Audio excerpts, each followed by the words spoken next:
Hey guys, Kaz here, long time no speak.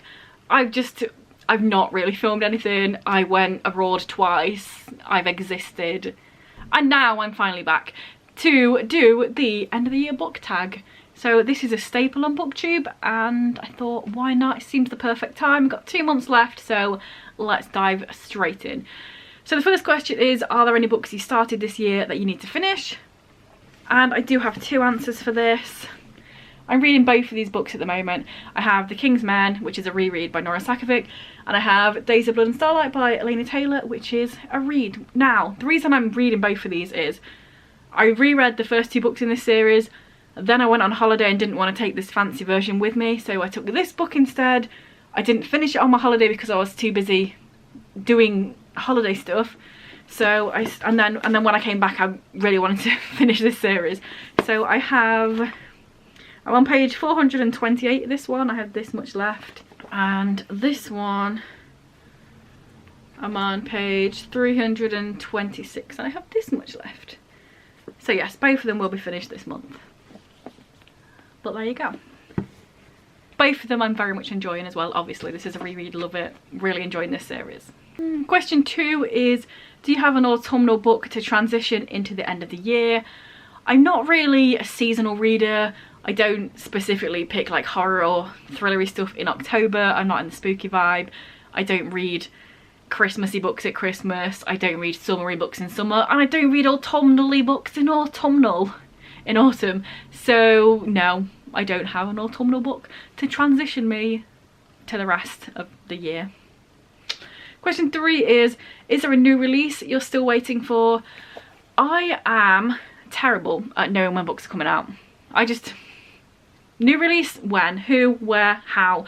I don't know anything about books. I'll just see somebody holding up a book and I'll be like, oh cool, I like this author. I didn't know they had a new book out. Didn't even know they were writing a new book. That's me. I do have a few books that I own that's come out recently, and I will talk about some of them in a second for the next question.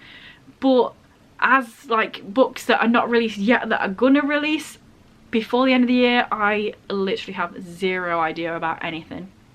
It's not who I am.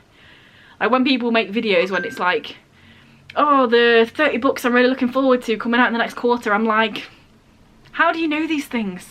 I have no knowledge about any of it, so yeah.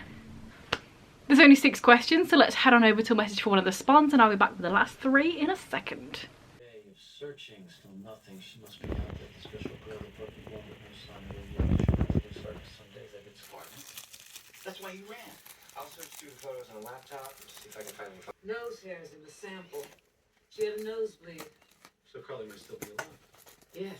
So question 4 is, what are 3 books you want to read before the end of the year? And this kind of works a little bit with the last question. So one of them is The Sunshine Court by Nora Sakavic. This is book 4 in All for the Game. It came out maybe like last month or the month before, so it is a very new release, but it's already been released and it's here. So obviously I'm rereading the series at the moment and then I want to read this, and I'm kind of scared because what if it's not good? What if it doesn't fit? What if it's not what I want? What if? But it could be amazing. I don't know yet. I'm a bit scared, but obviously I want to read it. Another book that I'd love to read by the end of the year, let me have a look, I think it also came out this year, so kind of counts as new release, is The Double Life of Ted Amos by Simon James Green. I just love Simon James Green. If I have one of his books, I want to read it because I know it's going to be great. This one is another middle grade, I believe, and it's about this kid, the parents split up, so he has mum's side, dad's side, goes to a new school and wants to reinvent himself. It's going to be fun, it's going to be witty, it's going to be great because Simon James Green always is. It's facts.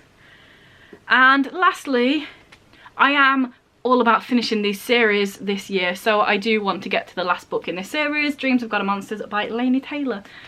Bit of a chunk, but like I said earlier, I've really enjoyed the first book and the second book. I haven't finished the second book yet, but it's really good. So yeah, jump into this one. Get a whole series read in the same year instead of leaving it for like a year until I read the next book.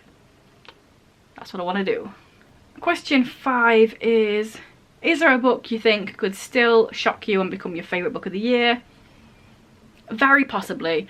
I've not read that many amazing books this year. I've read loads of ones that I've really enjoyed, but I haven't read I haven't read many that have been like incredible, amazing, favourite book ever, whatever. So it's very possible I'm gonna read in some random stuff. Maybe one of them will be really good. I don't know. Maybe the Sunshine Court isn't scary and it's actually amazing. I don't know. The whole point of it being shocking is that you don't know, so I don't know, potentially. Hopefully it would mean I've got another really good book that I've read, so I hope so. And then the last question, question 6, is have you already started making plans for 2025? So this one, in 2024 and most years previously, I've had a TBR for that year and I've always like tried to hit it, but in October I've decided that I'm just gonna not try and hit my 2024 TBR this year. Basically for like 2.5 months I was in a slump. I was doing really well. I was reading like 2 to 3 books a month from the TBR, so it was absolutely perfect. It would have got down, boom, done. But those 2.5 months means that I've got several books, not loads, but quite a few books on there, and I don't want to feel like I'm forcing myself to read these books, especially because I'm the sort of person that leaves like the heaviest stuff for end. I've got like 3 non-fictions on there. I've read 2 of my non-fictions on my 2024 TBR, but I was like, I don't want to force myself to read these books in the last 2 months because they're on my 2024 TBR and not enjoy them as much as if I was in the right mood and the right state of mind, because I'm not in the slump anymore, but I'm also not 100% like in it, you know? So I've decided to not try and finish my 2024 TBR, but the books that are still on there I'm gonna transition to 2025, so I'm definitely going to be putting them on and make sure that I read them next year.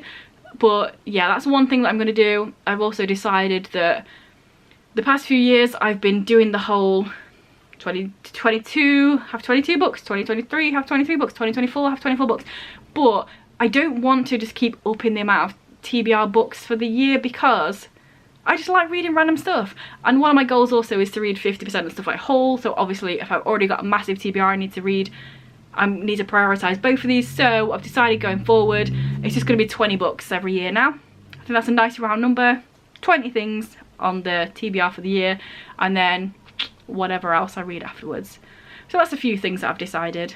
It's not crazy amount. I've not decided what things I'm going to be putting on there apart from the ones that are going to transfer over.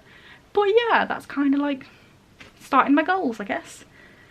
So yes, I'm not going to tag anyone in this because this is very much just a staple that everybody does. If you've done it, cool. If you haven't done it, maybe this is a reminder that it's about the right time of the year to do it, so get it done. But yeah, let me know anything you want down below, answer any of the questions you want, do the things if you want, like if you want, subscribe if you want, comment if you want, but only if you want. And yes, I will see you in a few days with another video. Honestly, I'm back now. I had a little time off, I'm back.